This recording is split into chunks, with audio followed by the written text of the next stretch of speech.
அன்பார்ந்த இறைமக்களே, கிறிஸ்துவின் மறுரூப ஜெபக்குழுவின் வாயிலாக இன்று உங்களை சந்திப்பதில் நான் பெரும் மகிழ்ச்சி அடைகிறேன். மக்களே, சந்தோஷமாக இருக்கீங்களா? நிறைவாக இருக்கீங்களா? மகிழ்ச்சியாக இருக்கீங்களா? மன அமைதியாக இருக்கீங்களா?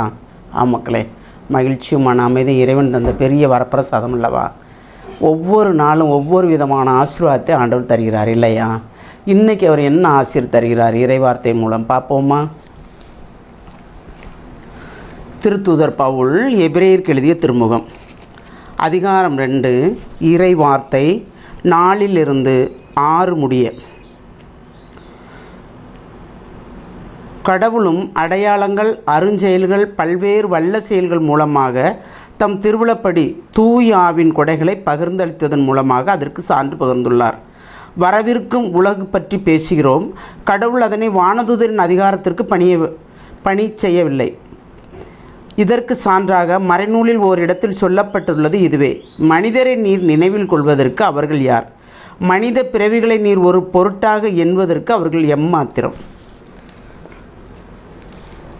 ஆண்டவர் நமக்கு என்ன சொல்கிறாரு? அவருடைய விதிமுறைகளையும் சட்டங்களையும் நம் கீழ்ப்படிதலோடு நடந்தோன்னாக்கி நம்மளை ஆசீர்வதிக்கிறேன் அப்படிங்கிறதுக்கு சொல்கிறார். அப்போ அப்படி சொல்லும்போது நமக்கு என்ன கொடுக்குறாருன்னா, ஒவ்வொரு நேரத்துலையும் ஒவ்வொரு வித ஆசீர்வாதத்தையே தரார் இல்லையா? அதாவது அடையாளங்கள், அருஞ்செயல்கள், வல்ல செயல்கள், அப்படி ஒவ்வொன்றின் தூய ஆவின் கொடைகள் மூலமாக. ஏன்னா அவர் தேர்ந்தெடுக்கிற ஒவ்வொருத்தருக்கும் ஒவ்வொரு விதமாக கொடுக்குறார் இல்லையா? உலகை பற்றி அவருக்கு தெரியுது. ஆனால் நாம் கடவுளை அறிந்து நாம் பிறருக்கு கடவுளை பற்றி, இயேசு கிறிஸ்துவை பற்றி நாம் அறிவிக்கிறோமா? நமக்கு அவர் கொடுத்த கொடைகளை பெருக்கிறோமா?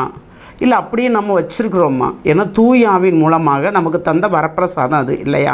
அந்த வரப்பிரசாதத்தின் மூலமாக அவர் நம்மளை என்ன வழி நடத்துகிறார், எப்படி செய்கிறார், எந்த வகையில் நம்மளை கொண்டு செல்கிறார், அந்த ஞானம், அந்த நுண்ணறிவு, அந்த நுண்மதி எல்லாமே நம்மகிட்ட உள்ளதா? இல்லை, இறைவன் ஆவியானவர் மூலமாக நமக்கு தந்தது இல்லையா? அப்போ எல்லாமே தந்தது, அதை பெருக்குவதற்குண்டான ஆற்றலையும் வலிமையும் அவர் கொடுத்தது தான். அதனால தான் சொல்கிறாப்புல, மனிதரை நினைவில் கொள்வதற்கு அவர்கள் யார்? மனித பிறவிகளை நீர் ஒரு பொருட்டாக எண்ணுவதற்கு அவர்கள் எம்மாத்திரம்? நான் சொல்கிறவங்களுக்கு ஒவ்வொரு அடியும் அவர் பலமாக கொடுக்குறார். என்கிட்ட ஒன்றுமே இல்லைன்னு சொல்கிறவங்களுக்கும் நிறைவான ஆசிரியை கொடுக்கிறார், பலமான ஆசிர். அவங்களுக்கு பலமான அடி, நமக்கு பலமான ஆசிரியர் இல்லையா? அப்போ நாம் யாரை சார்ந்து இருக்க வேண்டும், எந்த நிலையில் இருக்க வேண்டும், எப்படி இருக்க வேண்டும், இதுதான் இறைவன் விரும்புகிறார். அப்போ நாம் அவருக்குரியதை, இயேசுவின் வாழ்க்கையில் முன்னால் அவர் கொடுத்தது, அதாவது ஆதாமுடைய பாவத்துக்கு இயேசு வந்தார் இல்லையா? அப்போ ஏவாளுடைய பாவத்துக்கு அன்னை மரியாள் வந்தாள் இல்லையா? அப்போ அந்த அன்னை மரியாள் மூலமாக ஆண்டவர் நமக்கு என்னென்ன செய்கிறார், நாம் கேட்கும் போதெல்லாம் பரிந்துரை செய்வதற்கு நம் தாய் இருக்கிறார்கள் இல்லையா? அதைத்தான் நம்ம இப்போ நினைவு வரணும். ஒவ்வொரு நொடி பொழுதும் நமக்கு ஒரு செல்வது அனைத்தும் அதுதான்.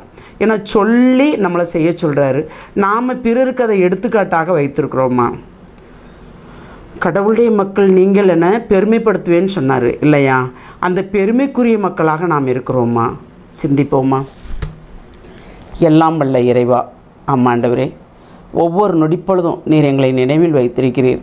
மனிதரை மட்டும் ஆமாண்டவரை நாங்கள் நம்பியிருந்தோம் என்றால் ஒன்றுமில்லாதது போல் ஆகியிருப்போம். ஆனால் நீர் எங்களை ஒவ்வொரு வினாடியும் கண்ணுக்குள் வைத்து பாதுகாத்து எது தேவையோ அதன் காலத்தில் எங்களுக்கு செய்து நிறைவாக தருகிறீர். ஒவ்வொரு நாளும் எங்களை தட்டி எழுப்புவதே பெரும் அடையாளம் ஆண்டவரே, பெரும் அரும் செயல்கள். இதன் மூலமாக நாங்கள் உம்முடைய நாமத்தை மகிமைப்படுத்தும்படி தேவரீர் எங்களை நீர் ஆசீர்வதிக்கிற அந்த கிருபைக்கு நன்றி கூறி உங்களுடைய இரக்க பெருக்கத்துக்குள் எங்களை முழுமையாக ஒப்புக் கொடுக்கிறோம். ஜெபங்கேக்கும் நல்ல பிதாவே, ஆமேன், ஆமேன், ஆமேன்.